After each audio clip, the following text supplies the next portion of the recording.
Olá, aqui é Roberto Zimmer, consultor da Liderança Integral.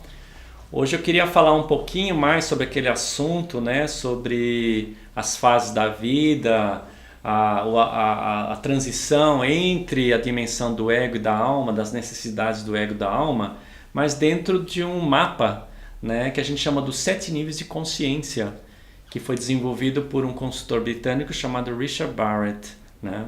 O Richard construiu esse modelo porque ele é muito útil para a gente entender como é que nós evoluímos, como é que nós nos desenvolvemos, né? E como é que a gente pode medir o nosso estágio de consciência a partir desse modelo dos 7 níveis de consciência. Ele criou esse modelo com base na hierarquia de necessidades de Maslow, né? Um psicólogo americano na década de 50 e 60 que estudou muito a questão de como é que as pessoas se realizam, o que elas precisam para se realizar. E o que ele descobriu é que o primeiro passo para você se realizar é satisfazer suas necessidades básicas, né? Que o Richard Barrett descreveu como sobrevivência, relacionamento e autoestima. Os 3 primeiros níveis de consciência que estão na base da pirâmide, né?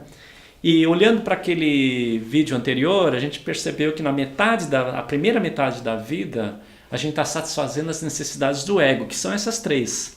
Eu preciso sobreviver, eu preciso construir relacionamentos harmoniosos com as pessoas à minha volta, e eu preciso ter um mínimo de autoestima para me sentir bem comigo mesmo e poder evoluir, né?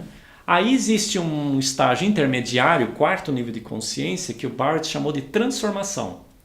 Na transformação é o momento em que você se dá conta que o teu condicionamento anterior dos seus primeiros anos de vida já não consegue responder aos desafios do seu novo momento de vida, né?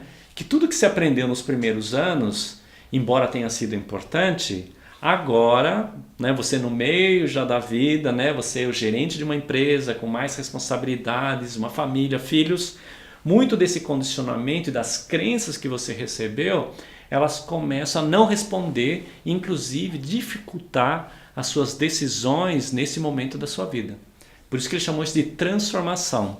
Transformar significa você olhar para as crenças, o condicionamento que você recebeu e descobrir ou identificar quais delas já não fazem mais sentido. Geralmente são crenças baseadas em medos que você não resolveu nos primeiros anos de vida que ainda tem impacto na sua vida atual. Por isso que a gente chama de transformação, porque esse é o momento em que sua identidade se transforma. Na medida em que você vai investigando suas crenças e abrindo mão delas e buscando um novo sistema de crenças, a sua identidade transforma. E os 3 últimos estágios de consciência, o Richard Barrett chamou de coesão interna, fazer a diferença e servir, que são os estágios de evolução da alma. É como a alma se expressa no mundo, né?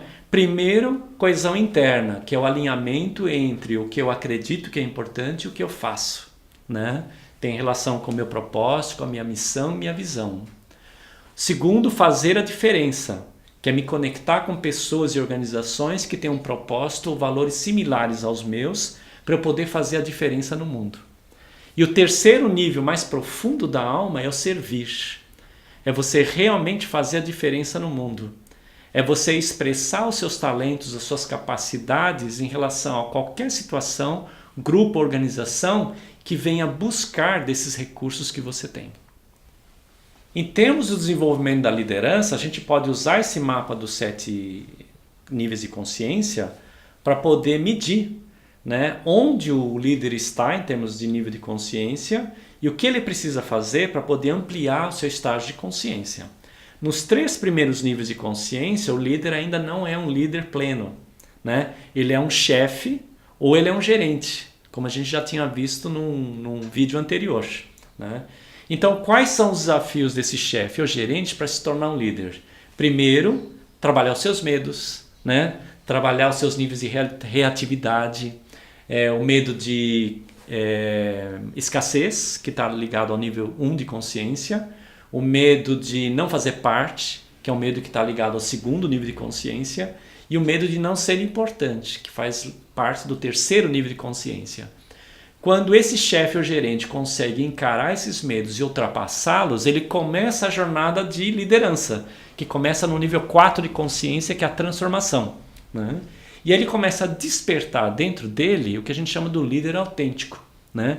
Ele começa a expressar quem ele é, quais são os seus valores mais importantes. Ele começa a reconhecer o seu valor pessoal, mas também reconhecer o valor dos outros. Ele não tem medo de expressar aquilo que ele pensa. Ele não tem medo de valorizar o outro, né? Ele começa a desenvolver pessoas e equipes, porque ele quer que todas as pessoas atinjam o seu potencial. E em último estágio, ele começa a expressar a missão e a visão que ele trouxe para esse mundo, né? Então a liderança tem muito a ver com expressar os valores da sua alma, o propósito da sua alma, o porquê você veio aqui. E como é que você traz isso para o mundo através da relação com as outras pessoas, principalmente aquelas que trabalham junto com você. Se você quiser saber mais sobre esse assunto, sobre a liderança e como desenvolver a sua liderança para se tornar um líder pleno, nos próximos dias a gente vai colocar no nosso site, o www.liderançaintegral.com.br, alguns artigos e uma ferramenta para você poder medir, né, qual é o seu nível de consciência atual como líder e o que você precisa fazer para se tornar o líder que você quer realmente realizar na sua vida.